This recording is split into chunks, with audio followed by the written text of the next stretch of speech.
Same with legumes. So legumes is all your beans and things that often surprise people, things like peas and mange too, and green beans, they come under the legume section.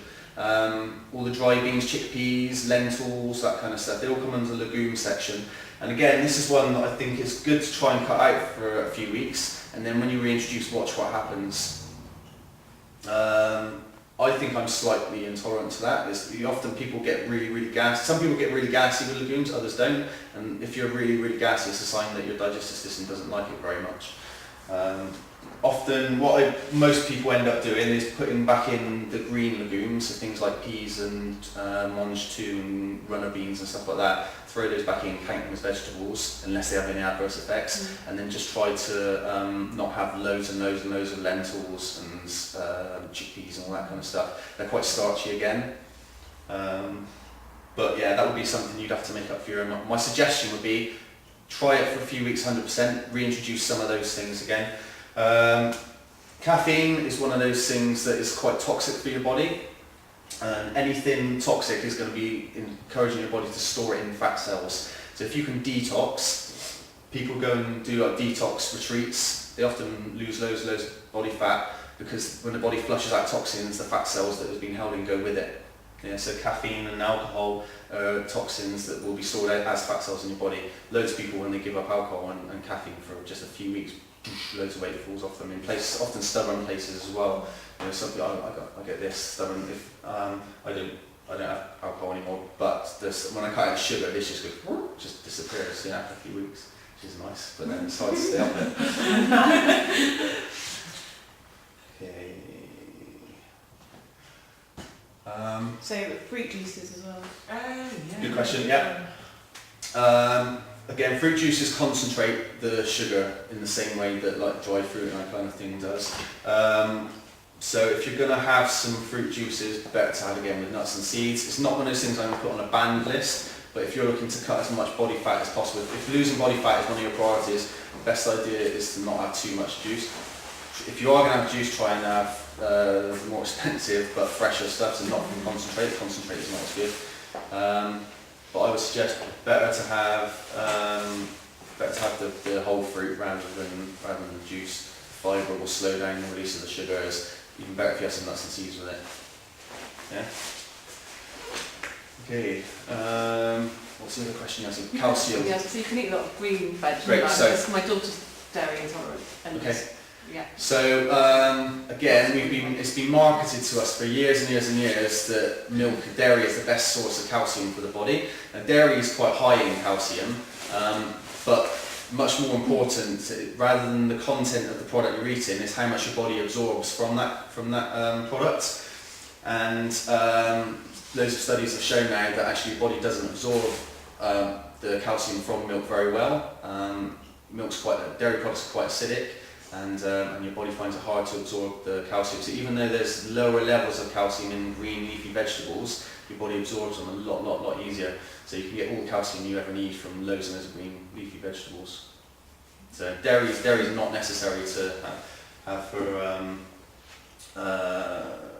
your calcium.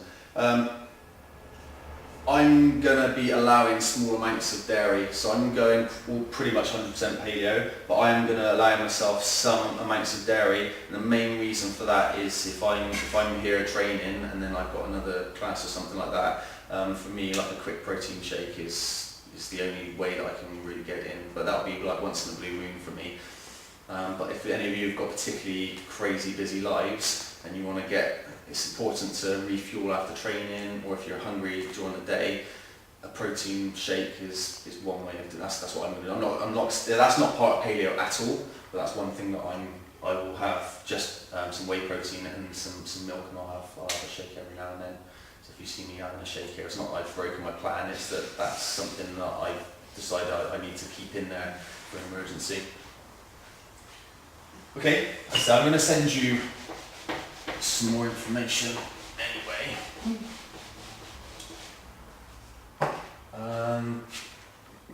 In terms of how much fat and protein and carbs you should be having, I think in the book that I follow, the Paleo Diet, I think he puts these amounts in there, but there's another diet called the Zone Diet as well, which talks about these amounts. And this is what they think is the optimum kind of, if you think about it, if you're trying to, if you've got like a fancy sports car, you need the right type of fuel for it. If you start chucking in diesel in it, you're going to ruin it. This is like the optimum fuel for your athletic body. Alright, so 40% carbohydrates, 30% protein, 30% fat. That's what they think is the ideal ratio. And the Zone Diet goes on to weigh your food exactly and all this stuff. I'm not going to encourage you to bother with that. I don't do that with my personal training clients, and we've got great results even without weighing and measuring stuff. But as a rough guide, what that would look like is if you've got like a plate full of food, you'll have, you know, your bits of meat will take up maybe about a third to a half of it, and the rest of it's going to be all your vegetables. If you are going to have some starches, we'll discuss that in a moment, but if you're going to have any starches, like tiny little amount, like a really small amount, ideally, like the bulk of your meal wants to be all your vegetables. Yeah, that can be like stir fries, that can be like great big piles of steamed vegetables, and you're going to get your fat content from a combination of the meats, and you probably might even want to add a little bit of extra fat to your vegetables. So what I do is I have stacks of olive oil, so I'll steam up the vegetables and then tip a bit of olive oil over it. Or if you haven't got fed up having loads of nuts and seeds during the day, you could sprinkle some nuts over your salad or that kind of thing.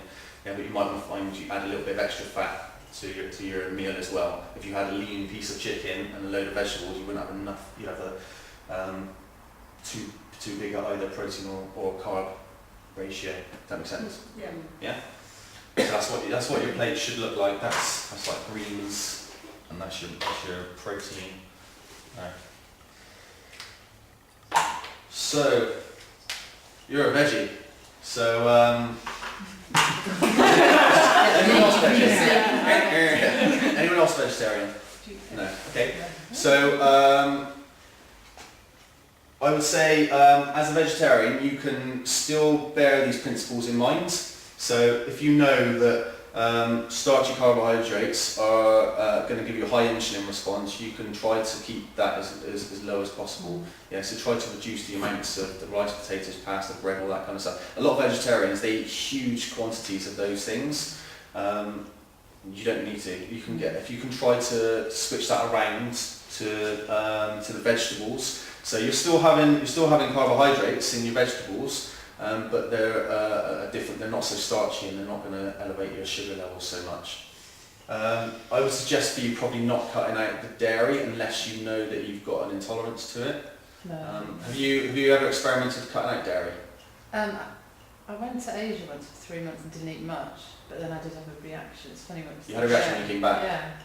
It's a hard one. It's a hard one if you're vegetarian. You need to get protein so important. Can you eat tofu?